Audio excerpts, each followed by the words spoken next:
픽 오픽입니다. 오늘 픽한 6개의 키워드부터 확인하시죠. 첫 번째 키워드 보겠습니다. 2020년 새해 첫날 방탄소년단이 전 세계를 홀렸습니다. 미국 뉴욕 타임즈 스퀘어 무대에서 전 세계인들과 새해를 맞이했습니다. 미국 ABC 신년 특집 프로그램에 출연한 건데요. 진행자는 방탄소년단을 세계적인 환상의 주인공, 전 지구를 홀린 그룹이라며 소개하기도 했습니다. 방탄소년단은 Make It Right과 타이틀곡 작은 것들을 위한 시로 완벽한 라이브와 퍼포먼스를 보이며 뉴욕을 후끈 달아오르게 했습니다. 팬들의 반응은 당연히 열광적이었습니다. 이 방탄소년단의 팬, 아미들의 한국어 떼창이 타임스 스퀘어를 가득 채우기도 했습니다. 참 자랑스러운 방탄소년단이죠. 두 번째 키워드 보겠습니다. 한편 이 추위와 쓸쓸하게 새해를 맞이한 사람들이 있습니다. 현장 모습 먼저 보시죠. 두터운 패딩을 입은 채 큰 가방을 메고 들고 어디론가 급히 갑니다. 한편에 마련된 천막에서 추위를 피하고 소방차에서 비상물을 공급받기도 합니다. 서울 성동구의 마장동의 한 아파트인데요. 지난달 31일 이 아파트 지하 보일러실에 불이 나 주민 2천여 명이 대피하는 소동이 벌어졌습니다. 화장실 문제도 있고 그래서 친구네 아들 집에 가서 한 2시간 있다가 새벽 1시쯤, 그러니까 제대 울린 다음 1시쯤 와가지고 파카 입고 바지 2개 입고 모자 쓰고 자니까 잘.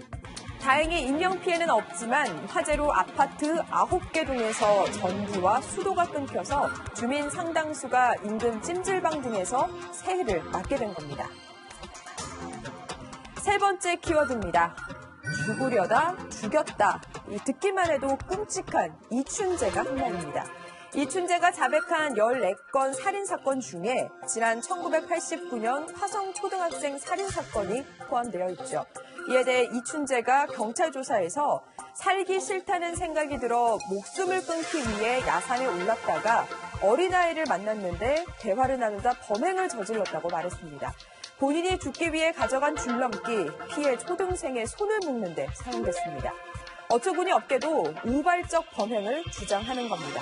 이뿐만이 아닙니다. 이 8차 사건도 계획된 것이 아니라 술을 마신 뒤 귀가하던 중 대문이 열려 있어 보니까 여자가 자고 있어 범행을 저질렀다고 합니다. 법원 이달 중순 8차 사건의 재심 개시 여부를 결정하게 됩니다.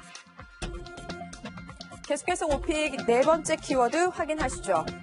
새해 첫날부터 또 묻지마 폭행 사건이 발생했습니다. 폐지를 주우러 나온 할머니가 술에 취한 30대 남성에게 폭행을 당한 겁니다.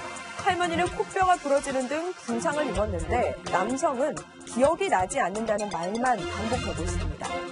월급이 350만 원 이하인 청년들을 위한 정보입니다. 중소, 중견기업에 취업한 청년의 목돈 마련을 지원하는 청년 내일 채용 공제 가입 조건이 월 500만 원에서 350만 원으로 낮춰졌습니다. 예산 한도 내에서 지원이 더 필요한 청년과 기업에 집중하기 위해서입니다. 오늘부터 한 번 클릭으로 자동차의 교환 환불 중재 신청이 가능해집니다. 하자 있는 자동차를 산 소비자들, 지금까지는 우편이나 직접 방문해야 가능했던 각종 절차를 온라인으로 간소화한 겁니다. 이 신속한 중재 판정이 기대됩니다. 지금까지 오늘의 픽 오픽이었습니다.